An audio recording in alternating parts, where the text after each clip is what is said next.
Perfect. Hello, and we are live today with Canadian author Mark Leslie.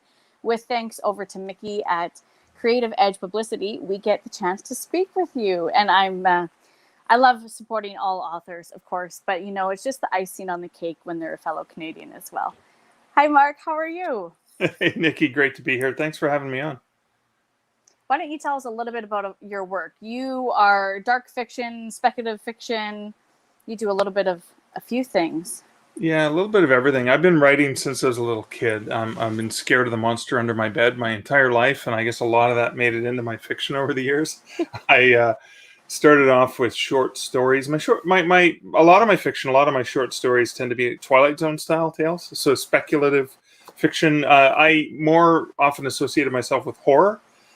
Because I wasn't smart enough to write science fiction because that required understanding science and things like that. And fantasy just seemed too much, not in the real world. But my stuff tends to be weird, fantastical crap that happens in the real world.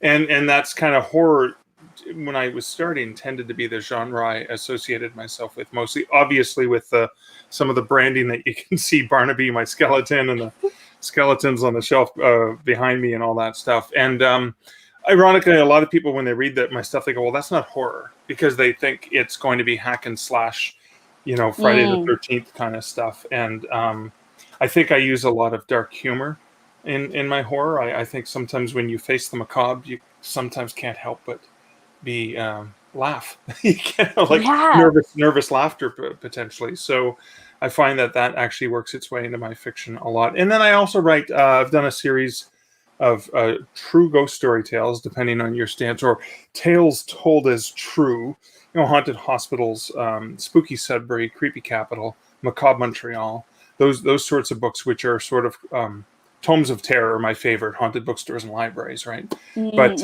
yeah, that's some of the other stuff that I've written, mostly under Mark Leslie, because nobody can ever pronounce my last name. Your last name. I was just having that discussion with somebody the other day, was how to pronounce your last name, right? And I said, well, I think fellow Canadians, or maybe people that are part of the eastern side, might be able to pronounce a little bit better than other parts of the world. For sure. yeah, exactly. Very, very, very, very, very little for me. I have a YouTube video on how to pronounce Lefebvre, and I actually mock the way people pronounce Lefebvre in it, because that's kind of a thing that's happened. It's kind of like he's like Lefebvre, F-A-V-E. It's easy as that. But you can go ahead and pronounce it like in all the Lefebvre. Yeah, Lefebvre. mumble. So people have had a lot of fun with stuff like that. I'll have to go and check that out, because that's right. Anybody that's watching, he does have a YouTube channel, which is fantastic. The skits that you do on your channel have me just roaring. Oh my goodness. Are you a fan of Mark's Tavern at all, where I'm drinking with myself? Very, very, very much so. That Thank you.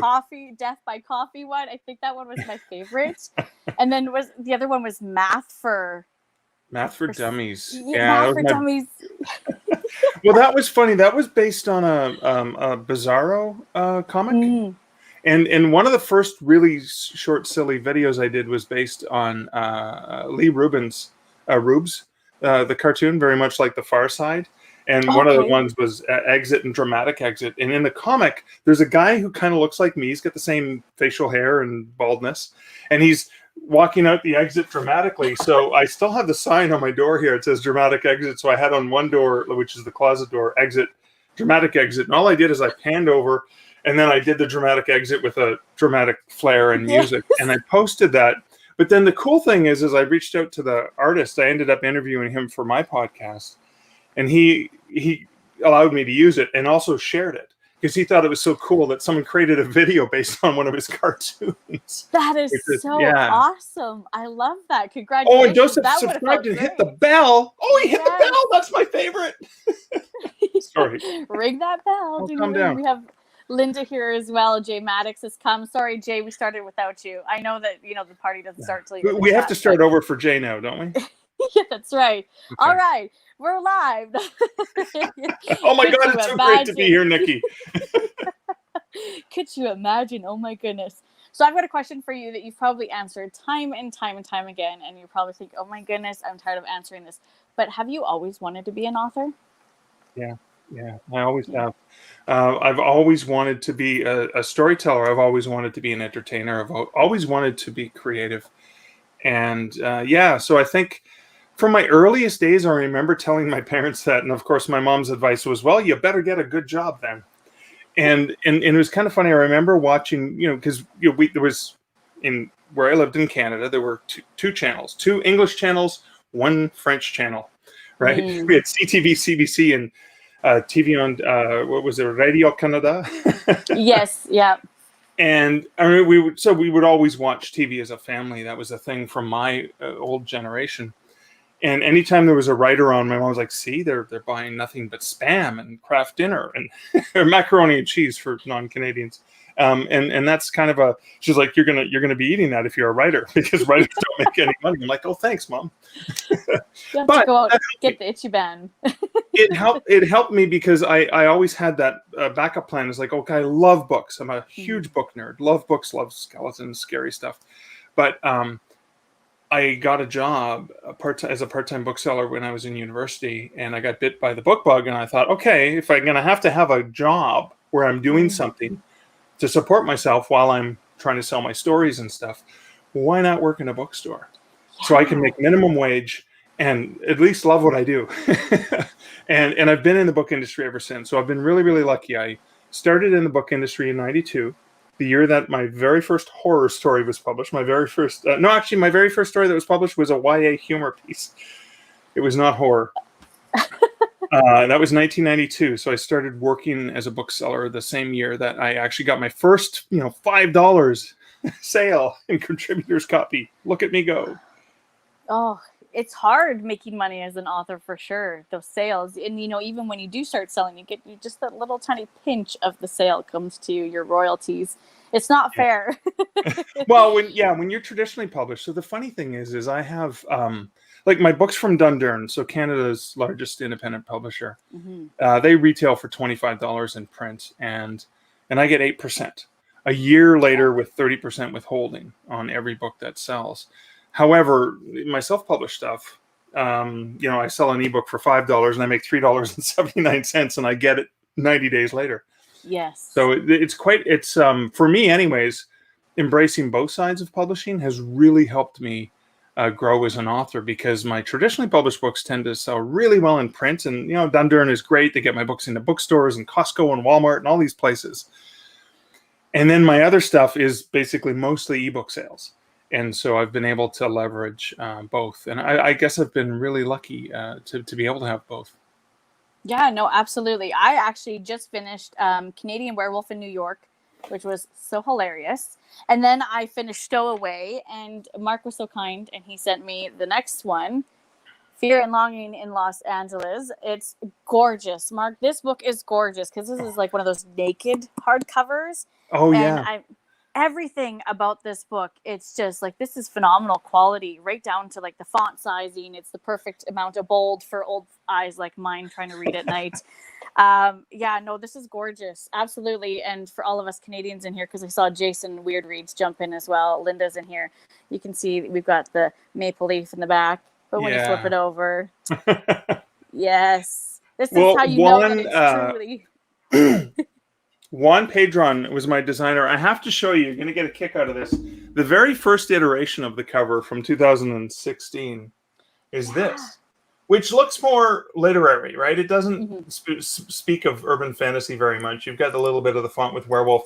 And then it was last summer when I was releasing Stowe Away, when it was going to finally become a series after all these years, that I reached out to Juan Pedron of Pedron Designs and said, hey, I'm looking for a series. And so he started off with what you see, Canadian Werewolf in New York. Yes. Which has the very similar, it has the Canadian, the New York, the skyline. So he used almost the same skyline, darker with the Canadian thing. And he created that branding. I love it. Yeah, and he's been great. I was in the middle, so Canadian Werewolf in New York, and And I was in the middle of still writing Fear and Longing in Los Angeles in early 2021. I was very tight to deadline. Really? And So like this is just recent. It just came out in March.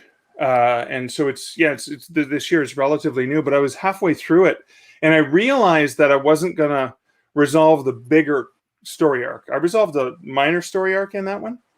And I realized there was going to be another bigger thing that needed to happen, that I'd started something and I couldn't resolve it in this book because I knew it was already like over 90,000 words and I wanted it to only be 80. Mm-hmm. So we had to do quite a bit of cutting with the editor. But I was in the middle of writing that and I reached out to Juan and I said, okay, I need to write the next book. I need to get this book up for pre-order. I need to get this up now. And I sent him the title and what I wanted. Okay, it's back in New York again, and it's got to be dark and it's got to be very foreboding. And he did Fright Night's Big City. And honestly, within 24 hours, he pinged back a cover and I went, I'm in love. And that actually even informed me of something that was going to happen. Once he set the cover, I'm like, perfect. Now I know an additional thing that's going to happen. Wow. And so that's coming out in December. But that was a really, like, he is a great designer. And I did run a printing operation for a while. So Palantino Linotype is my favorite font to use for book interiors. Oh, well, I love it. I love it. Because, sometimes, and I understand it, sometimes that you're trying to lower down the page count and the font ends up really small and it's very thin. It's not nice and bold, and which is great. If you're reading on your ebook, it doesn't really matter, right? You can play around with the font sizes, make it a little more bold. But for old eyes at night in the dark with their little book lamp, the larger the better. I mean, I don't want to go up to like those large prints just yet, but yeah, no, I know what you mean. Yeah, it's a fine balance to try and get the right size, but I blame working in the book industry for so long, looking at tens of thousands of books. And you have the knowledge then, absolutely. Then you know what you're doing when it comes to that type of thing. Perfect. What pulled you into reading or to writing more in the horror, speculative fiction, the darker fiction? Is it something that you've always loved, or have you thought about dabbling into, lighter, fluffier genres as well? Yeah, well, I think I think I'd said earlier I was always scared of the monster under my bed. So anytime I wanted to write a story, I'm the biggest chicken you will ever meet. So really, when just a few years ago, my partner Liz and I were camping, and we were staying at this really great brewery just north of Ottawa, along the Ottawa River, and it was a great brewery where they had this huge field, and you could, for $10 you could set up your tent there, so you go drink, and then you just tent, and then they even had like a public bathroom that you could use, and because there were a lot of drunk people around and stuff like that, I remember we woke up in the middle of the night and I heard something and I was really, really scared. And she's the one who actually went out to check to see what was going on, because I'm the big chicken and she will never not remind me of that. Yeah, I look like a big tough badass maybe, but I'm actually a softie. And so I'm scared of everything. And so my writing tends to reflect the things that oh my God, well, what if there is a monster under the stairs? Oh, what if that is true? And so my imagination kind of goes in that really wild direction. And so a lot of the stuff is dark. But as you noticed with Canadian Werewolf is, the premise is, what if you were a werewolf? And what if you lived in a major city like New York? Where would you run around? What would it be like waking up with no memory of the night before? Because this kind of wolf, he has no conscious awareness. He just turns into a wolf and does his thing and wakes up. He wakes up naked in Battery Park with a bullet hole in his leg, the taste of human blood in his mouth, and going, what the heck did I do last night? And so that was the premise of it. And so there is obviously a horror element to it because he turns into a werewolf, but it's more thriller-esque.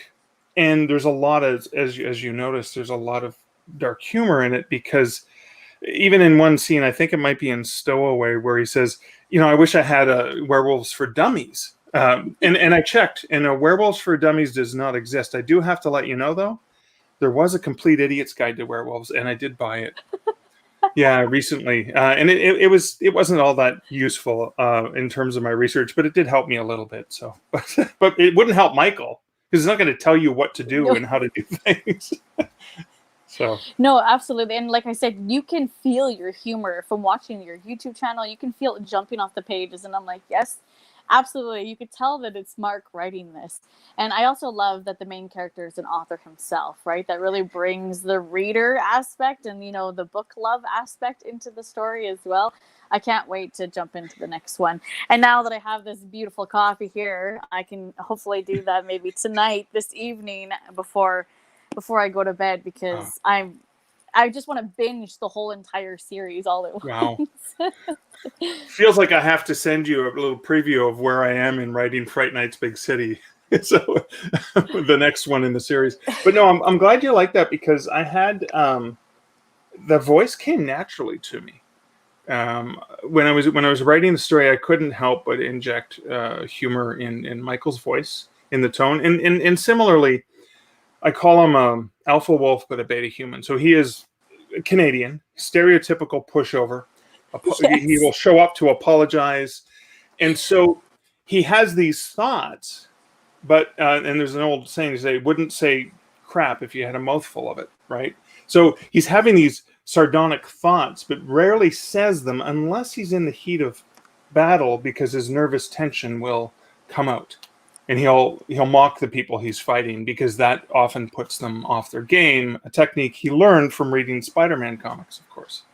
Yes, I love that you put all that nostalgic stuff in there. You know, the comic books, and you're right, stereotypical Canadian for sure. I was laughing because I was thinking, here he's supposed to be this werewolf, but he's so polite and he's worried about helping people and saving people. And I don't know. I'm hooked. I'm addicted. He's awesome. It's a great series, and I can't wait to binge more of it for sure. Oh, I'm glad you liked it. Yeah.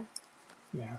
The titles were fun too, because as you probably know, the Canadian Werewolf in New York is a play on American Werewolf in London, obviously, which did have a lot of dark humor in it, probably darker humor than I have. And then Fear and Longing in Los Angeles is obviously a nod to Fear and Loathing in Las Vegas. Obviously, completely different type of story, but. That was sort of a fun thing to do, and so that's why with the titles of the full-length novels, they're going to be taking something that sounds familiar, a book or movie title, and riffing on it. Stowe Away, which is the novella that you read, which is basically him on a train bound for Stowe, Vermont. So werewolves on a train. Kind of, I likened it to Logan Meets Planes, Trains, and Automobiles. You know. He's with a young child going on a cross-country trip trying to protect her while there's mishaps, and they're not going to obviously they're going to run into trouble like in Planes, Trains, and Automobiles. And so I went with Stowe Away only because of the play on words, going from New York to Stowe, Vermont, and that was actually only supposed to be a really short story. It ended up I fell in love with Bridge, the girl he meets. Yes. She was such a cool kid. I wanted to know more about her, and so I expanded her story. And that became a much bigger tale, and I had a lot of fun with that. My editors helped trim quite a bit off that to make it. I think it ended up being close to 20,000 words when we were all finished with it. Oh, it's incredible, and your characters too. You know, you had mentioned that you had learned to take a walk with your characters. You know, when you're struggling or you're, you know, there's something happening there. And I just thought you can tell that these characters and him were speaking. You know, they were eye to eye. They knew what was happening. Maybe they had some arguments along the way, but they're phenomenal. Absolutely. Thank you. I actually got that from, so Michael talks about getting that advice from Dennis Hamill, a writer from Brooklyn. And Dennis Hamill actually gave me that advice. When I wrote to him asking because I had only been to New York once and I was looking for information, and I knew, because I'd read his articles and stuff, and I knew he knew neighborhoods really well. Yeah. And then he was so gracious and so kind. So it was kind of like a nod to Dennis Hamill for and he is, honest to God, if you can find any of his books in print, they're all thrillers. They're all literary thrillers. My God, the guy's a brilliant genius writer. And so I wanted to do a nod to him, just like you'll notice I'm a huge fan when you read Fear and Longing in Los Angeles. You'll notice I'm a huge fan of Alicia Witt, the actress and musician. Oh, okay. So Alicia, I supported her in a Kickstarter. She actually helped me propose to my fiance. Oh my She wrote a goodness. song, custom song for me. And then I asked if she would be okay to be a character in, because when Michael goes to Los Angeles, she used to live there and she used to play at this club all the time, this small club. So I have Michael go to visit her and listen to her music, and then she interacts with him. And Alicia, when I sent her the chapter that is the scene where he sees her on stage, she wrote, because I wanted to get her approval, because then I could have changed it to a fictitious artist. And she said, "Oh my God, this is what I would say in that situation. That's perfect." I was like, "Well, I've seen you live so many times. I know, I know how you interact with the people. I know how you treat your fans. How you're just an amazing, sweet person." And then for the audiobook, she let me use her music because she's an independent musician and she owns all the rights. So when Michael's listening to her music, you actually, instead of in the book, you see the lyrics, which she gave me permission to use. But in the audiobook, you actually hear her singing that song. Because as good as my narrator, Scott, is, there's no way he can do justice for her angelic voice. Oh my goodness. Okay, so that means that if you want to get into these books, you have to get a physical copy so you can see the lyrics, and make sure you get the audiobooks as well. So you can ask for it at your library. They are available through your local library. So yeah, no, and absolutely. And the narrator that does the audiobooks, fantastic. Fantastic. Absolutely. He does such a good job. Scott Overton, a fellow Canadian writer. I'm reading his science fiction novel Naida right now. He's a brilliant writer. He's like Michael Crichton-esque in his style.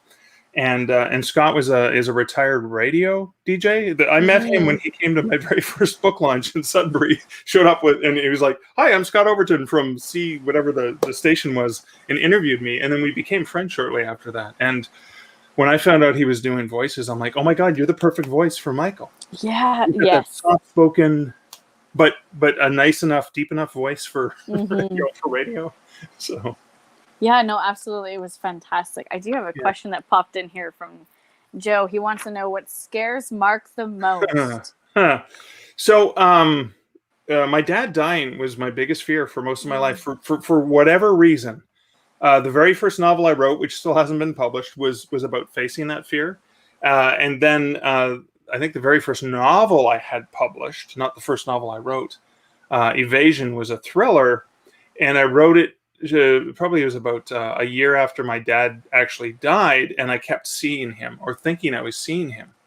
Be driving down the highway and I'd look and it'd look, the guy in the car next to me looked like my dad, or I'd be at the bus station in downtown Toronto, or the train station, and across the tracks there was a guy who was limping the exact same way my dad limped, and he had the same body shape, and I was convinced he was still alive, and apparently that happens to a lot of people. And so I thought, well, what if he really is alive and had to fake his death? Bam. And so that was this thriller that I wrote called Evasion, and so my biggest fear, that's gone. Now it's my son, my soon to be 17-year-old son. So my biggest fear is anything happening to him. So those are my fears. Now, my other big fears are the dark. Honestly, the dark. Oh my God. When I go into hotel rooms, when I'm there by myself, I hate coming back to a dark hotel room. I will always turn a light on. Yeah. Like I said, I'm the biggest chicken you'll ever meet. I am terrified of the dark because that's where the monsters hide, don't you know? Yeah. It's kind of like, you're getting ready for bed. You flip the light off and you just bolt it down the hallway, jump straight into your bed and underneath the blankets, and make sure all hands and feet are in, because you never know what's going to drag you out. And we don't have an under the bed. It's on purpose, because that way monsters can't hide under it, right? So the box springs right on the floor, man. You're safe, Mark. You're safe. Yeah, that's a good idea. Now you've got me thinking about underneath my bed. Thanks. Now I'm not going to sleep tonight. Don't worry, the monsters are coming for me anyways. They're not going to get you. You're safe. I'll send them your way. Yeah, you're welcome to go to Mark's place. Well, we're kind of jumping all over the place here, but going back to I do. That's what I'd love to do too. It must be a Canadian thing, I think. Maybe, I don't know. Maybe because we kind of go off on these discussions. And is your family's very supportive of your writing, whether they read it or whether they just give you time to sit down and focus? Yeah, so right now it's just my partner Liz and I, and my son's only with us part of the time, but yeah, very, very supportive. She's my first reader, and what I love about that is she will not pull any punches. If she sees something, like I made a I made a joke in Fear and Loathing in Los Angeles in an early draft where I was like, because like it went down like a fart in a library or something, like one of those lines. And she's like, no, just way too crude. It's like, but it's funny. He's like, no, it's way too crude. You got to remove that. So she helps me. She protects me from myself often. But she's a great first reader, and I often bounce a lot of ideas off her even before they get to the page. Yeah, and it's funny. So my mom, for example, it's funny. She read Canadian Werewolf in New York, which she had sitting on her shelf for probably a year or two, and read it because she says, "Well, the power was out. I had nothing better to do." And it's not that bad. But she reads romance, so it's not. There's probably more romance in Fear and Loathing in Los Angeles because it's about Michael's love life and how it's over. It's like he doesn't know what to do with himself. So there is a bit of romantic. Somebody actually described it as romance. I'm like, no, it's not romance. No, it's not romance. There's love. There's love. He's in love with somebody and desperately in love with somebody, but that's not. I wouldn't define it as a proper romance. But yeah, my mom likes romance, so. If I wrote a romance, man, she'd be just all over it like a cheap suit, right? But so and my son has only read my YA stuff. I have a YA science fiction story, and he's read a couple of my snowman stories, dark humor, Snowman Shivers, which is available for free on most online platforms. And yeah, but very supportive. I'm really lucky. And Liz is probably one of my best advocates when we're out in public. She's like, you don't sell yourself enough. I'm like, I'm Canadian. I'm the beta here, man. I'm just gonna meet. I'm an introvert. If you put me on stage, I'm fine. I'm happy to talk. I'm happy to present. I'm happy to play the role. But if I walk into a crowded room, I'm the meat guy, and I'll just go off and shuffle into the corner and just mind my business. And if someone comes to talk to me, I'm fine. But yeah, I'm really mild-mannered, meek, shy, introverted. So yeah, well, it's hard to talk about yourself. It feels weird, right? Like we're boasting about ourselves, but if you're very humble and you think of yourself as everybody else, it's really hard. But that's why we get to do stuff like that. I get the pleasure of getting to market and to promote all these authors because I adore them and their writing, and I get to talk about them, and it's okay for me because I'm not talking about myself. I'm talking about them, right? That makes it easier too, right? Right? Yeah. Absolutely. So Joe says, oh, your work is on Audible. Yes, it is. So I would go and check it out. Yeah, absolutely. I'm just making sure we haven't missed any questions or anything here in the comments because they're talking amongst themselves and we've got quite a few here in the chat. Okay, I don't think I've missed. Dana had a question. Prince Humperdinck is a skeleton. I need to know more about this. So Dana, it's way up top. I need to know Mark's Scully friend's name. Okay, so this is this is Barnaby Bones, and actually there's one of him in my car. There's another one of them outside in our front yard on a bench, and I actually have a dad joke on a sign beside him that I change every day. I've been doing it every day since the pandemic started to try to entertain people as they walk by. And we took the skeleton because we had the skeleton there. We put him in a Christmas costume. He would dress up for seasons. And at the beginning of the pandemic, somebody said, yeah, it's kind of tasteless. People are dying. So we took him away. And then I actually had a parent say, what happened to the skeleton? My son loves walking by your house. So what I did is I hid him in my car in the driveway. And I said, hey, take a look in the back seat. Because Barnaby used to sit in the car anyways. Because I would take him to book events, so I just left him in the back seat all the time. And I would kept changing the costume on Barnaby, like hats and stuff, so that the little guy, because my office overlooks the road, and I could see when they came by, and he would get off his little bike, and he would come over and look to see what costume Barnaby was wearing. But it was kind of like subtle. And then I guess people recognized I was the dad joke guy, so they knew it was not in bad taste. This Barnaby was there to entertain people. So that's Barnaby. And then this guy up here is York, and most of my skulls are named York if I don't give them another name because I knew him, Horatio. Oh, I love it. That's awesome. So Dana says the skeleton's a 4 foot. Oh, that's cute. Leonard, no Skinner. Oh my God, that's brilliant. I love that. I love that. Dana, you've got a brilliant mind. I would have never come up with something like that. Oh my God, Dana, I have to borrow that. Maybe one of Leonard's cousins or something. or I mean, identical twin. Because we yeah. remove our skin, we all look the same. You could do a skit about it on your YouTube channel. Oh my goodness, you'll have me laughing for weeks. So you were in a podcast all about authors getting published and getting their work out there. What's your favorite part or parts of the publishing process? Yeah, so I mean, with my other hat on, I do still work in the book industry, and I help authors with self-publishing and working with publishers. And so I think my favorite part when it comes to helping authors is helping authors realize that dream of of having that work out there. Whether it's working with a publisher, signing a deal, and then walking into a bookstore, seeing their book on a shelf, or whether it's seeing their book listed online on Amazon or some other online retailer. That is such a rewarding experience, and that never gets old. Seeing an author open a box of their books, whether the book's shipped from the publisher or whether the books that they've ordered themselves because they've used the print on demand services available. Oh my God, that never goes old. I don't know. I have 25 or so books out now, and it never gets old. When you open the first time, you touch the book and you're like, oh my God, it's beautiful, right? So that's a really rewarding experience. I think the thing I'm most rewarded by is if I can help save an author time and money from so many scam artists who work in the publishing industry and pretend to be publishers. And they pretend to be publishers because they go, give us $5,000 and we'll sell your book and we'll market it, and all this crap that's all lies and smoke and mirrors and stuff to trick you out of your money. And if I can help steer authors away from it, because they have a lot of money to spend. They make billions and billions of dollars off the backs of authors. And that's where the term vanity publisher came up. You've got to be aware any publisher that calls themselves a hybrid publisher is really mostly 99% of the time. Go check their website, Writer Beware, just Google it. Chances are you'll find them listed there as a scam artist because they've adapted that term. Because I'm a hybrid author, meaning I traditionally publish and I self-publish. Hybrid publisher is a publisher who may actually pay authors for some books, but they may ask other authors to pay.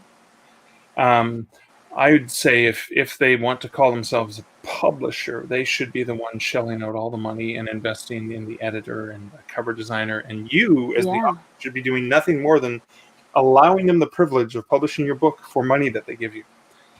That's my perspective of how that should work. So if I can help save authors from scam artists, I'm a happy camper.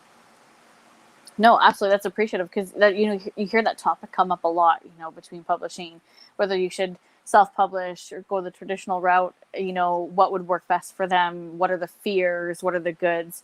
So that's really neat to know. Well, if I have anyone that pops my way and have any questions, I'll say, listen, go talk to Mark Leslie. He knows what he's talking about. He's an author himself. He's done it both ways. He knows what he's doing.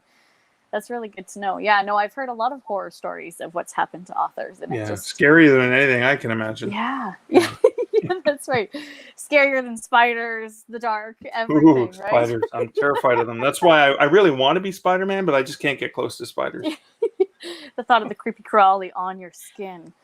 So there's an ongoing joke that you're the voice of Kobo. Can you share more about where that came from? I need to know. To know. So I was the voice. So Kobo, for anyone who's not Canadian and may not be familiar with the company, is a company in Canada that is Kobo is an anagram for book. So it's an ebook company born out of Canada's largest retailer initially.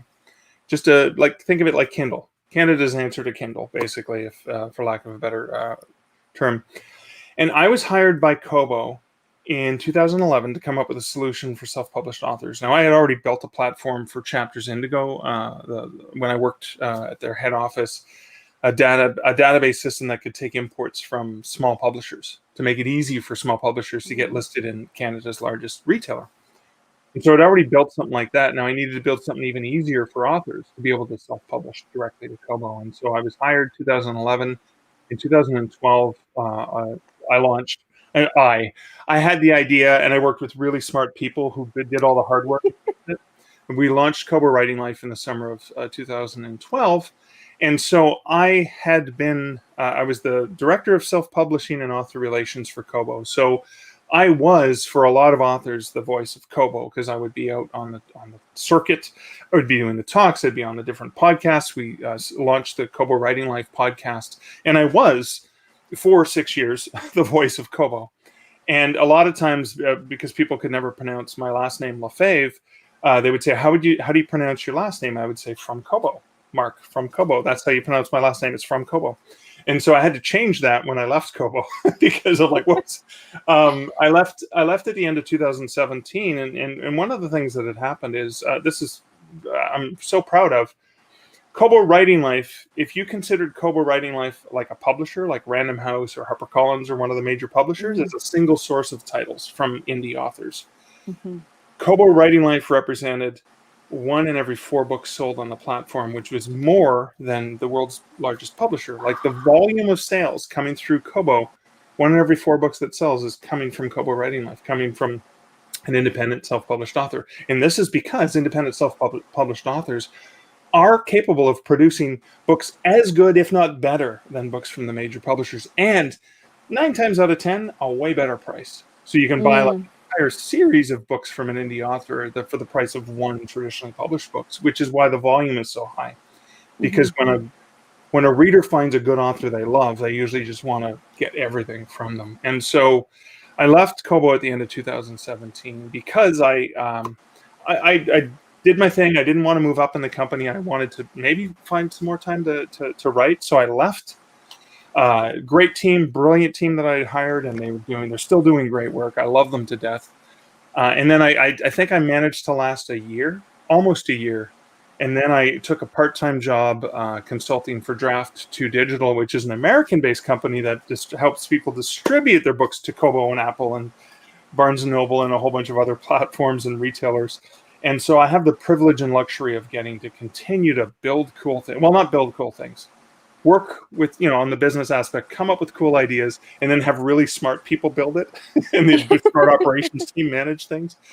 And so I have the privilege of working part-time with Draft 2 Digital, so I get to continue to help authors. But then that also frees me up to write. I've got, like I said, Fear and Longing in Los Angeles is coming out. I've got a self-published book in my Stark Reflections, or my Stark Publishing series, is coming out called 7 Ps of Publishing Pitfalls. I'm co-authoring The Relaxed Author with Joanna Penn of thecreativepenn.com. And I've got, there's a couple other book projects in the works that I can't really talk about, but I'm hopefully going to have another 4 books out by the end of this year. They're hush-hush.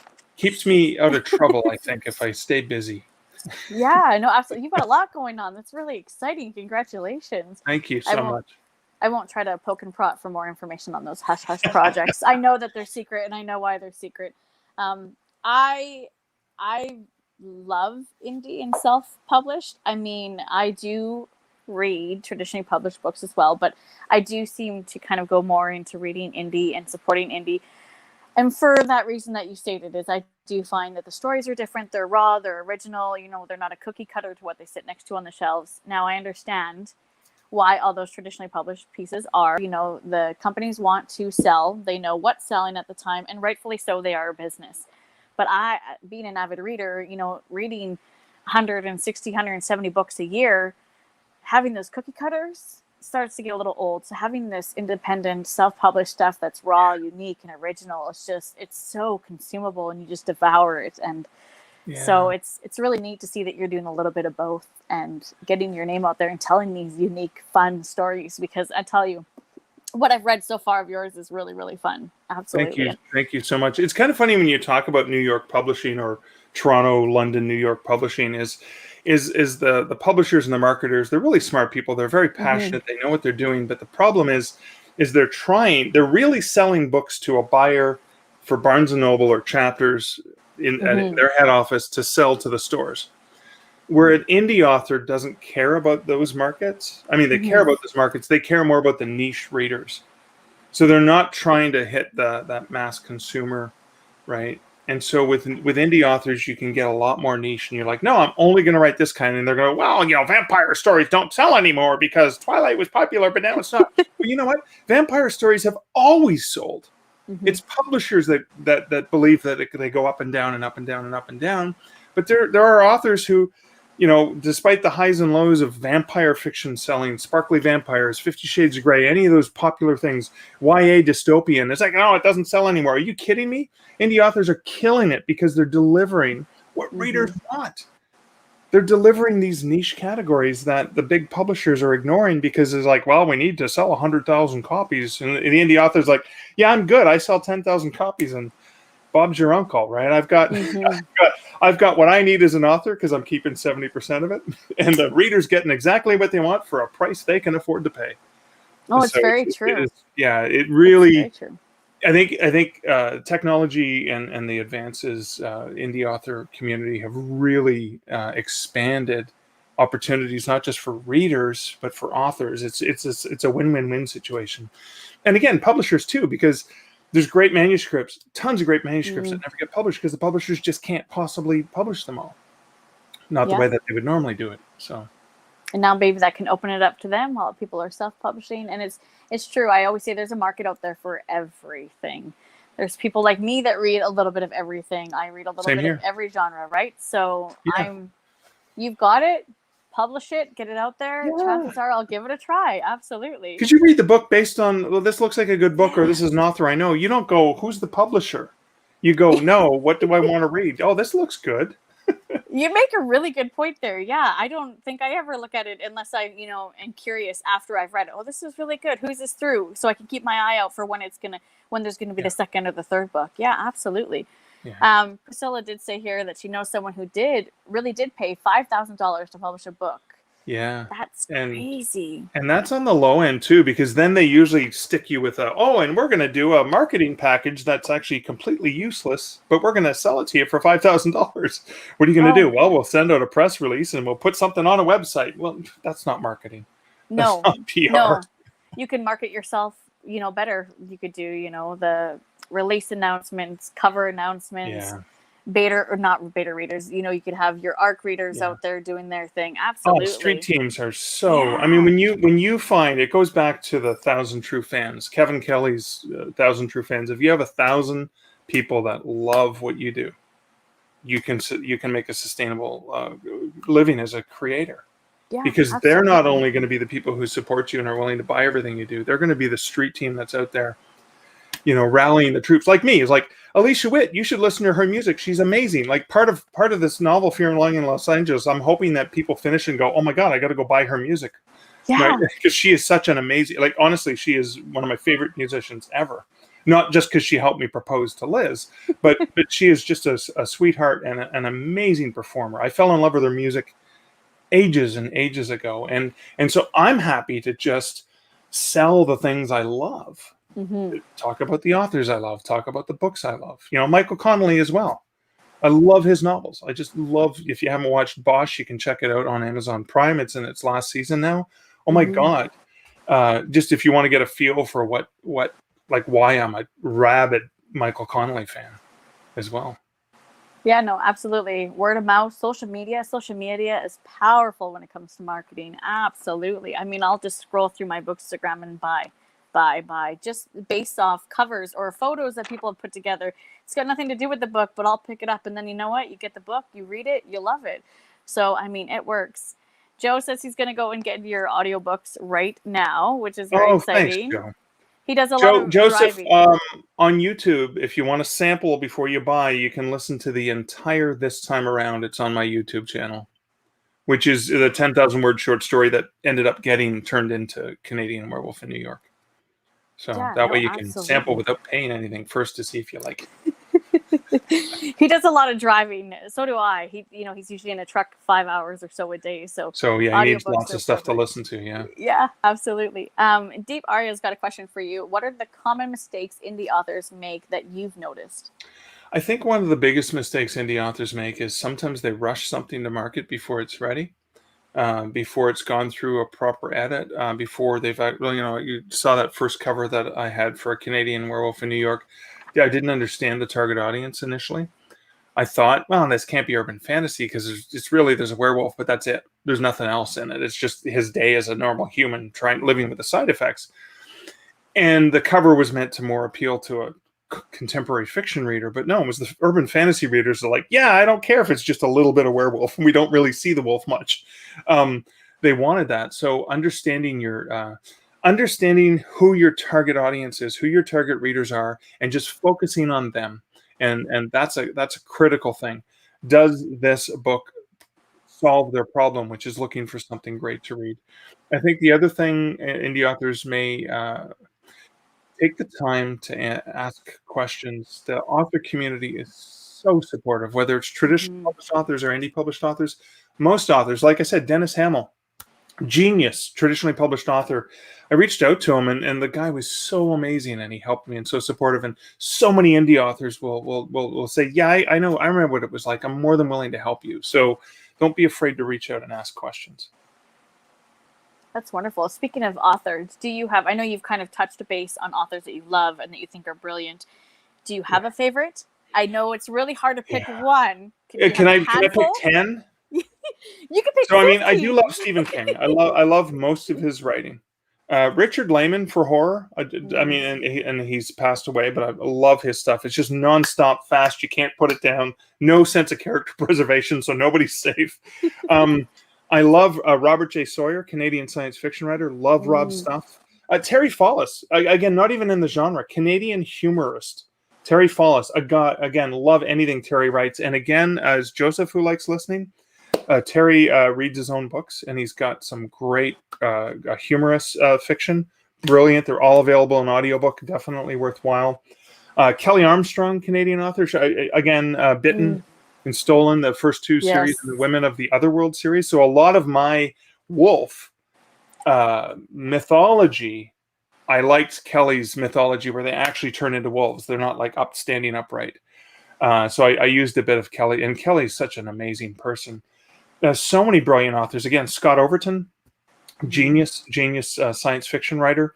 I'm reading one of his latest novel now, and Sean Costello. So I grew up in Sudbury, Ontario, and Sean had a book out from Pocket Books in the late 80s. It was like Stephen King, the Stephen King of Northern Ontario, and it was called Eden's Eyes, and it was about a woman who gets an eye transplant of this mass murderer. And so she starts having these weird visions. She was blind, and now she's got these murderer's eyes, but now she's having visions of murders and stuff. And Sean is a dear friend, and his stuff is just checking Sean Costello out. Like the guy can't write. Like he's written some drafts because I'm now his publisher, and because we work together collaboratively, and he sends me like, oh, here's like 40,000 words, and he's like, I don't know if it's going anywhere. I'm like, my God, what happens next? My God, killing me, man. And he's done that with like 3 different books where he started, maybe gets 10, 20,000 words, and he's like, I don't know, I'm not, whatever. I'm like, no, I don't care. Anything. You could write a grocery list and it would be captivating. He is genius. I love his stuff. If you like scary stuff, Canadian author Steve Vernon is great. He's a brilliant storyteller. He does true ghost stories as well. Oh my God, so many writers. There's so many writers that I love, and I can't even keep up with. I'm feeling bad because there's probably a dozen that I should be mentioning that are awesome, and you got to check them out. It is a hard question. That's why I always say it's a hard question. I know you can't just necessarily pick one. You could pick 50 if you want, but there is always that one, or right after you get off, you think of, oh, I didn't mention that person, and I love. Well, hey, I gotta mention my friend Julie Strauss. Actually, I have it here. This is and it relates to Fear and Longing in Los Angeles. Prosecco Heart romance. What? Mark's reading romance? I love Julie's romance. So this opens up. Tabitha Hamilton never expected to greet the mailman in the nude. And that's the opening line where she accidentally opens the door on the mailman and she's completely butt naked. Great humor, great romance. And there's a brewery that her character visits in LA. And I actually have the same scene where Michael, my werewolf, is in the same brewery at the same time as Tabitha and her friends. And Michael actually overhears some of their conversation. And so it's a fictitious brewery. And so one of the things I thought would be really, really cheeky is I would use, it was Phantom Carriage or Phantom Canyon Brewing, Phantom Carriage Brewery, and it was supposed to be haunted. And I'd sent my friend Julie there. She's a good friend of mine. And it was like horror themed. and they had like weird splatter horror movies on the walls and the ceilings and stuff like that were playing. It was just great because it's allegedly haunted. And she was like, no, this is too freaky for me. So she ended up writing a parody version of that over the top with, it was splatter porn or something like that on it. And then there's a scene that takes place that's kind of funny in that brewery. So I have Michael Andrews go to that same brewery, and I write the same scene from his perspective, where he just overhears a little bit because he has extra sensory vision or smell and hearing and stuff as a human. And so that was a lot of fun. So that was this weird crossover between a romance novel and this urban fantasy, and they take place I love at the same that. time. I love So that. was And you're fun. right. That extra senses and everything, the smells, the way you described all of that, it was like I could smell it. It was coming off the pages. So some things not so great. Some things were wonderful. Yeah, some things you're like, I don't need to smell that. Yes. Thanks. Well, Now actually, that I have happens. the I think description. was it the homeless lady who with the flatulence. Yeah, I couldn't resist, right? Like, yeah, what happens if somebody farts? Like the poor guy, he's got a really sensitive smell. And it sticks to you, right? Like you Yeah, said. it does stick to you. I'm telling you guys. The guy with you have to read with it. bad body odor that he's fighting. Yeah, that's the. I'm telling you guys have to read it because I was laughing, even though it was supposed to be dark, but there was so much humor. Oh my goodness, there was so much humor. I think I probably have a 12-pack now by the time for how much laughing I was doing. I hope so. Anyways, we can be hopeful, right? So Joe has another question for you, but I just want to pop this up. Leah is also a Canadian author, and she just said that Drafted Digital is such an amazing resource to get one's book onto all major ebook platforms and ebook libraries, which is very exciting. Yeah, great. And free tools. You can make an EPUB for free using Drafted Digital, even if you don't use them to distribute. So love the work that the team does there. Yeah, absolutely.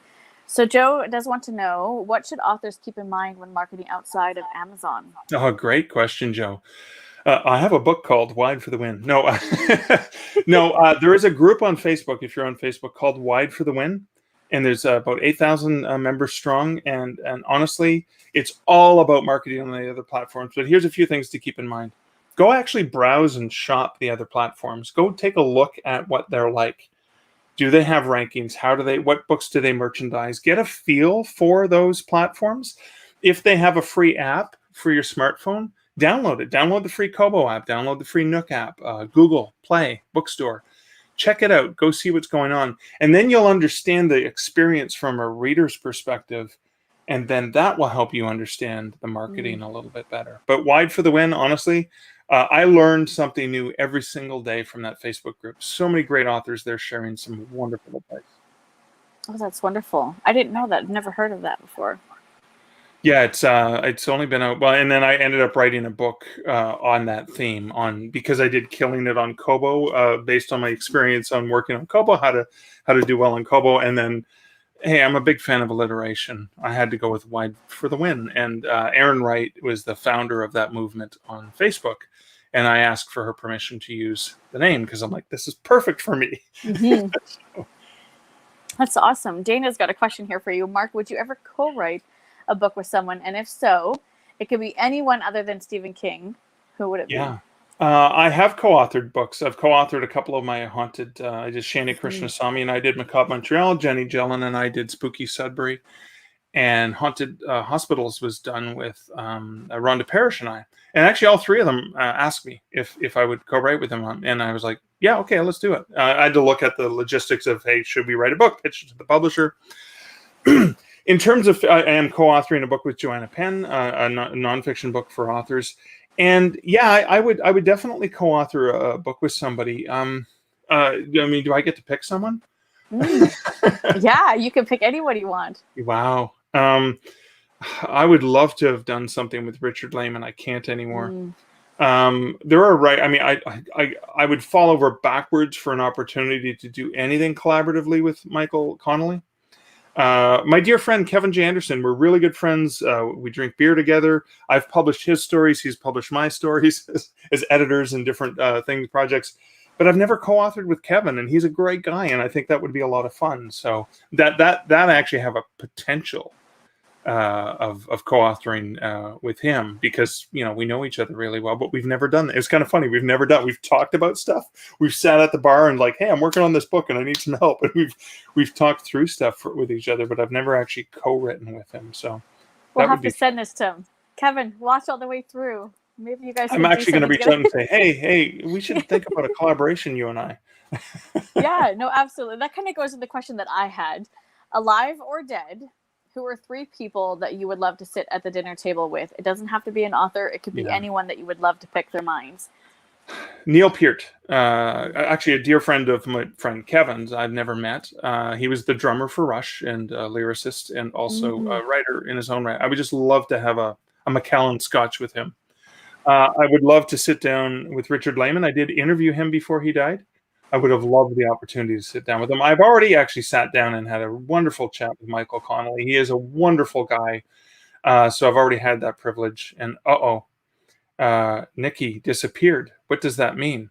Does that mean we've gone overtime? What do I do?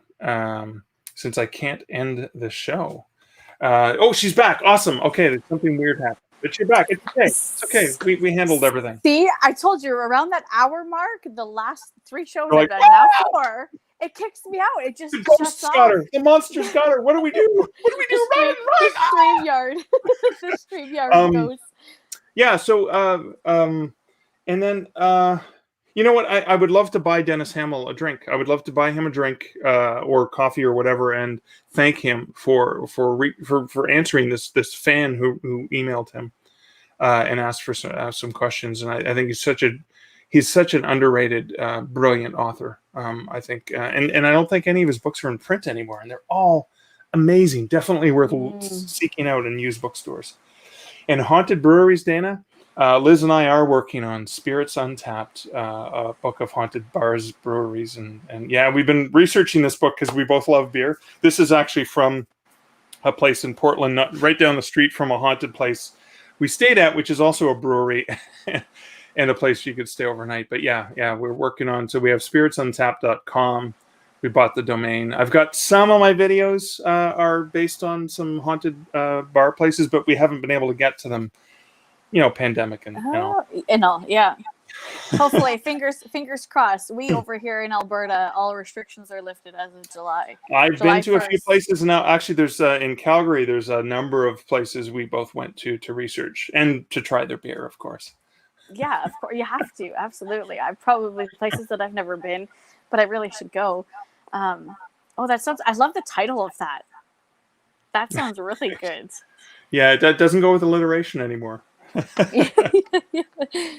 CJ says or asks, what's the best way for a new author to do it? Reach out to reviews without being bothersome to reviewers. Yeah, that's a tough one, because for every 100 people you ask, maybe 10 people will say they'll do it and 1 might actually do it. That's one of the challenges. So when somebody says, I loved your book, you can say, oh my God, I would just appreciate if you could just take just a couple minutes, just 1 line, honest review, wherever you review books, if it's Goodreads, if it's Amazon, if it's another retailer, it doesn't matter. Just review it somewhere.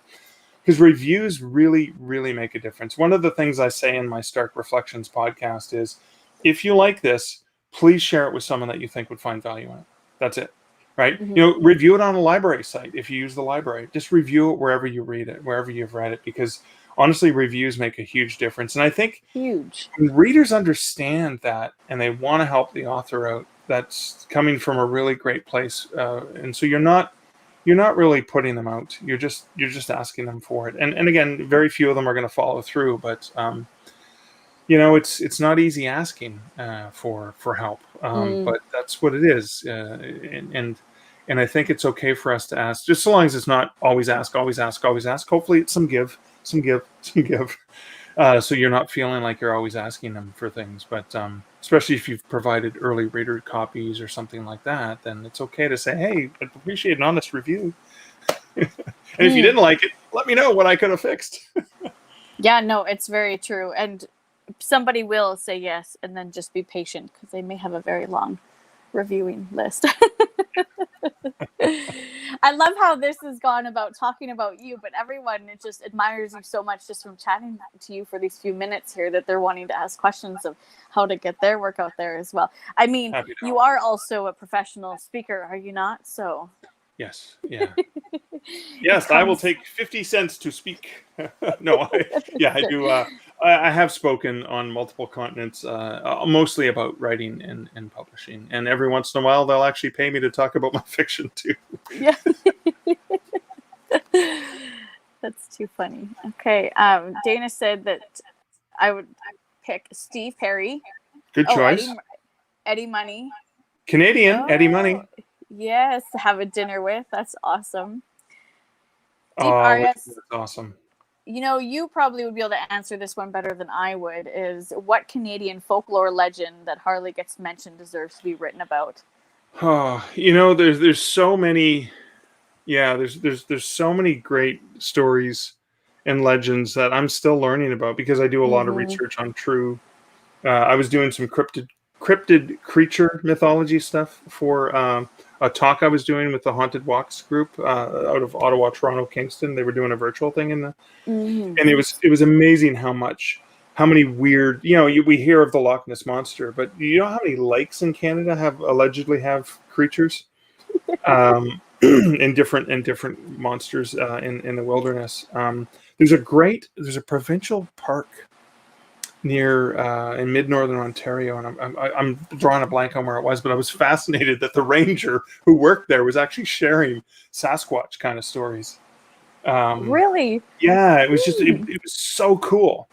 And there was even and he actually he saw something. It was near Algonquin, I think, and he actually saw what he thought was like a Nessie kind of monster, like the Loch Ness monster.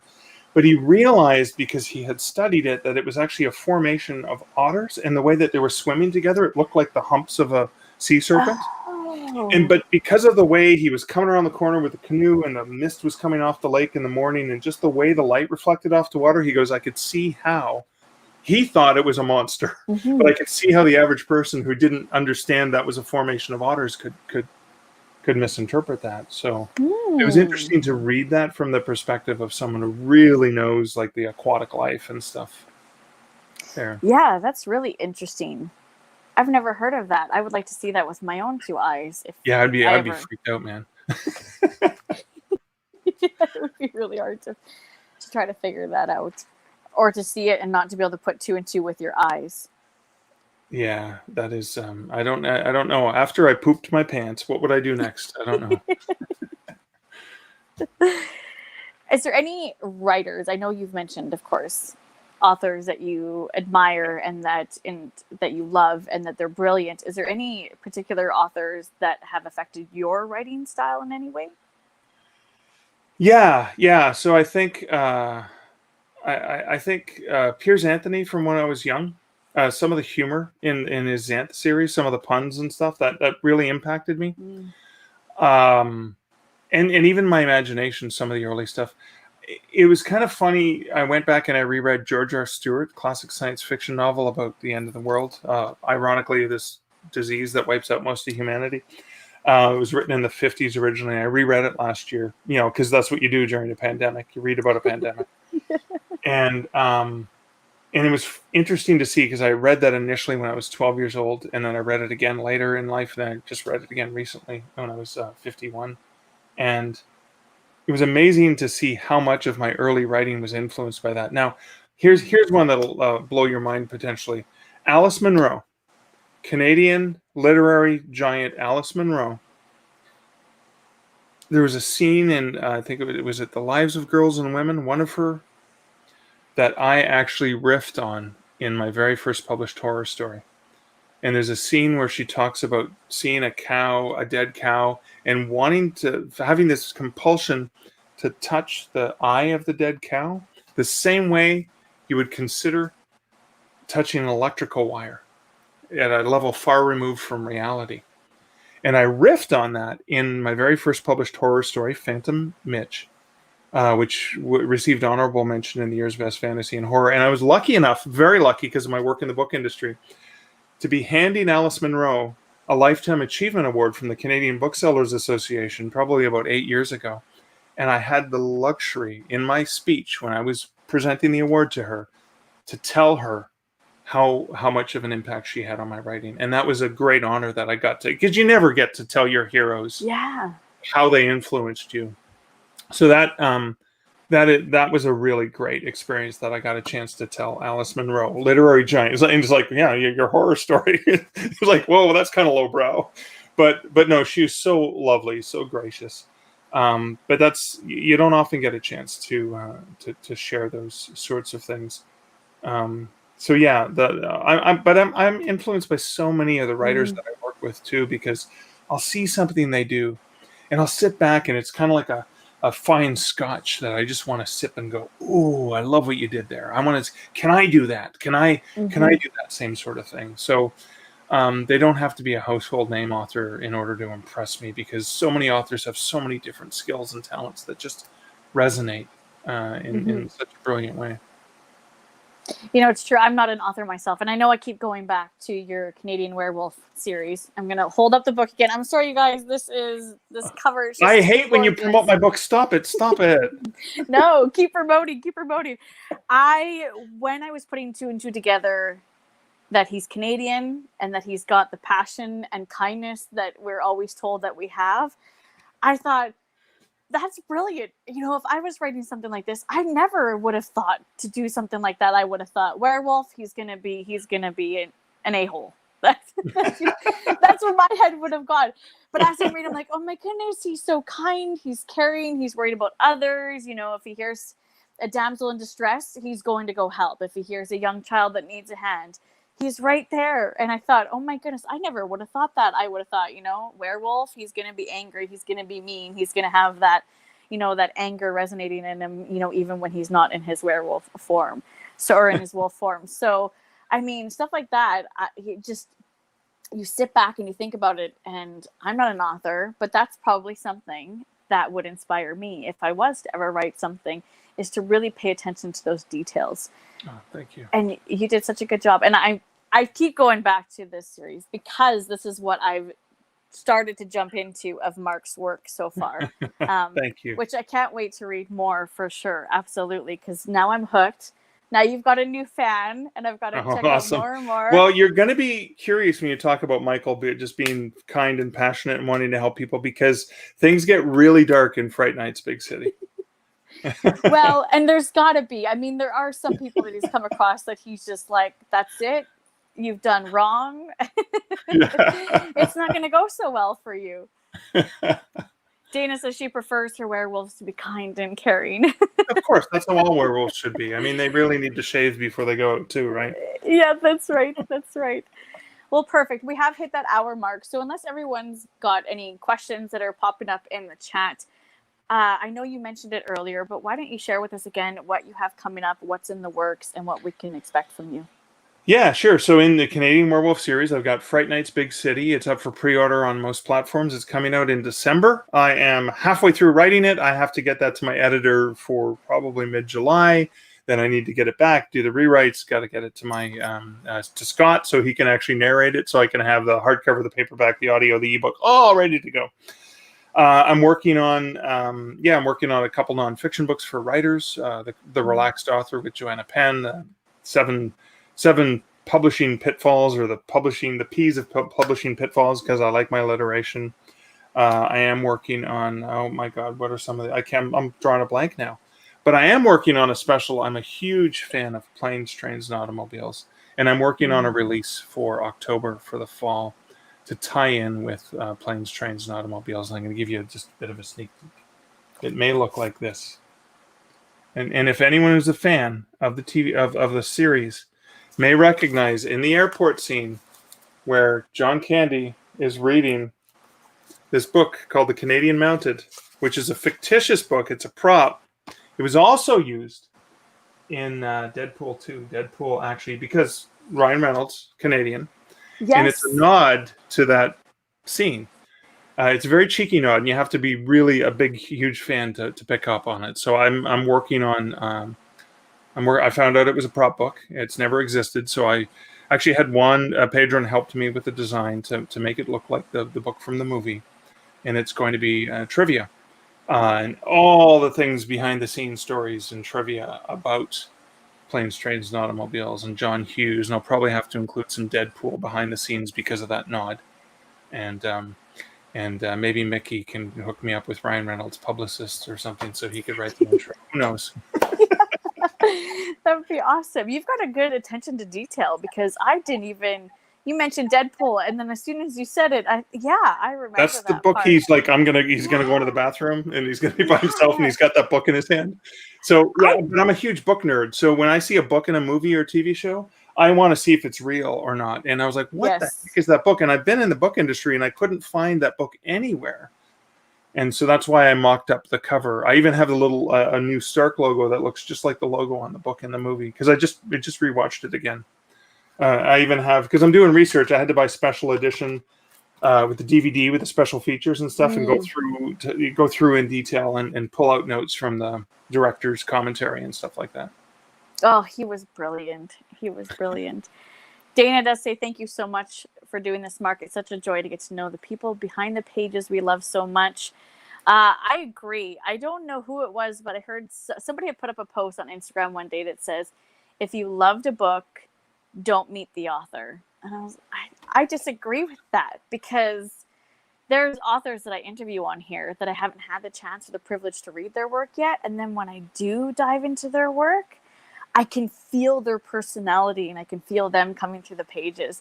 And just getting to talk to you, I could definitely feel the humor and your personality coming through in the couple of these books that I have read. So I disagree with that. I think meet the authors. You love the book, meet them. And hopefully the author's not a dick. And ruined it all for you. And if so, well, what do you do? Deep said that they just watched Who's Harry last night. Oh my God, I haven't seen that in ages. Yeah, John Candy, genius. Oh, and do you have a favorite family horror film like Ghostbusters? Yeah, you know what? Ghostbusters, loved both of those. Oh wow, that's a tough one. Poltergeist scared me the bejesus out of me when I was a kid. Now Liz and I watched it recently, and there were some scary moments, but not as bad. Although the clown scene, the kid under the bed, I'm sorry, I'm done with that. Favorite family horror. Family horror, it just doesn't seem to work. Family horror film. It's hard. Yeah, you could say, oh gosh, Hocus Pocus. There you go. That's like the funny, stuff like that. That might be, yeah. Well, you know what? Then you think about A Nightmare Before Christmas or something like that. It's got the humor and stuff in it too. What's oh God. I'm drawing a blank. I'll remember after we're done, and then I'll just say it into the room. Barnaby will nod. He'll smile at me like he always does. Wait, he smiles? He moves? He moves all the time. Yeah.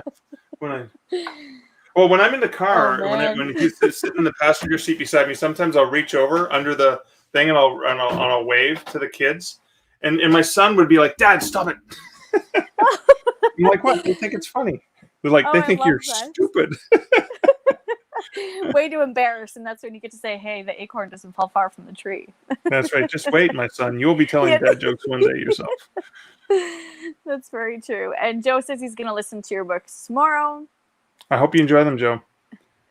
James says Jaws was one of his family horror films. Really? Is that like an all ages thing? Oh yeah, you actually. So ironically, Jaws inspired me with the tagline of Alpha Wolf Beta Human, because I was listening to an author talk about how Jaws, one of the underlying structures is the sheriff is terrified of the water, the guy who has to fight the shark, and that's one of the fears he has to overcome. And I forgot about that. But yeah, a great one. Yeah, and Jaws is it's terrifying. I'm afraid sharks are going to get me when I swim in freshwater lakes. Yeah. That's what Jaws did to me as a kid. Yeah. In the pool, I'd be in a pool, be afraid that the shark was going to get me. Jumping into that dark, you can't see anything underneath what, could be a fish under there. I don't know. It freaks me out. Yeah, it's kind of scary. Yeah, it's like, what's down there? I don't know. Exactly. You don't know. You don't want to know what you come into contact with. Dana says, don't forget to get another Scully friend so you guys can have twins and you can use the no Leonard, no Skinnerd I love that. settings. Thank you so much, Dana. That is, I'm probably going to put a dad joke sign beside Barnaby. So they're often like humorous ones. Right now it says, I don't find it humorous when Mark asks me if I want ribs for dinner. That's what he's saying. But I'm wondering if he's saying I'm waiting for my favorite band is Leonard No Skinnerd. And then only the adults who know Leonard Skinner will get it, of course. And I've seen adults try to explain some of my music humor to the kids. He's referring to the band U2, my son. Because that's right. Bartender walks in. So Bono and the Edge walk into a bar, and the bartender turns to them and says, "U2 again?" Okay, I'm done here. That's okay. That's okay. Joe just wants to know which book to start with. Did you download the Canadian Werewolf novels? Is that which ones you got, Joe? In that series, you can start with A Canadian Werewolf in New York. That's the first book. If you want to give it a shot, like I said, this time around is the 10,000 word short story I wrote. That what happened is I finished it. My dear friend Sean Costello read it and goes, "This is great. What happens next?" I'm like, "Nothing. It's over." And then he kept bugging me, and I'm like, "Well, I guess I could write the rest of his day." And that's where that came from. I do have, if you like horror, I do have some free ebooks available for free. Night Cries, Nocturnal Screams is it free on most platforms. Sometimes it's not free on Amazon, depending on how they're feeling today. But it's 99 cents. And like I said, this time around is free on YouTube. I just uploaded the audio, so you can just kind of listen to it there if you wanted to give it a shot. Snowman Shivers, dark humor. Snowman Tales. What would happen if Frosty the Snowman actually came to life? I don't think it would be happy and jolly. I don't think he'd be a happy camper. I don't think so. He'd be pretty upset that he has feeble arms and no legs and stuff like that, right? He can't move. He's stuck on the dog peed on him, right? Terrified that soon he might melt. As soon as the sun comes out, that's it. His life's over. Well, perfect. Well, thank you so much, Mark, for coming on. You guys, if you don't know Mark, you haven't read his work, you definitely need to. He's got a YouTube channel. All of his descriptions will be down below. I'll make sure to put them in the description. His YouTube channel is hilarious. If you need some good skits in your life, if you need that Cheers intro, I mean, you killed it with that. And your little... Oh, Nikki, thank you. Your joke, every time you've got something different, eye-rolling audience. Oh my goodness. Absolutely. You need to go and head over to his channel, look at all of his platforms, send him all the love, go pick up his work. Again, Mark, thank you so much. It's been such a joy to get to know you more. And like I say, I love getting to talk to all authors, but it's just the icing on the cake when they get to be Canadian as well. Thank you so much, Nikki. And thank you guys so much for the great comments and the questions. That was really awesome. I really appreciate it. Yeah, absolutely. I'm sure I've got more that didn't end up getting answered. You are welcome back anytime, Mark. Just give me a poke, and I'm sure we'll have a lot more questions for you. Maybe we'll have to really grill you, like get some real hard questions going. Oh no, I'll have to get serious next time. That's there's no such thing as serious. I tell you. All right, that's it. Okay, we're getting serious now. We're getting ready. There we go. All business now. Let's go. We got it. We got this. We got this. You need the tie too. No tie? No. Not in here. No, I'll be back. No. Well, perfect. Thank you so much. And for everyone that came into the chat, thank you guys as well. Anyone that comes to watch a show after the fact, thank you. If you have any questions, like I said, all of Mark's stuff will be in the description, so you can go and head over to his socials, chat with him. He's really easygoing. He's welcoming. And he just loves to get to talk to people. And if you've read his work, make sure you go and leave reviews, please, everywhere you possibly can, because it definitely helps. And send him a message. Let him know what you thought of it, because I know that always feels good, too, when you get those messages. It always feels great. Absolutely. Well, thank you guys so much. That's it for tonight. Thanks for coming. Thanks again, Mark. Bye. Thank you.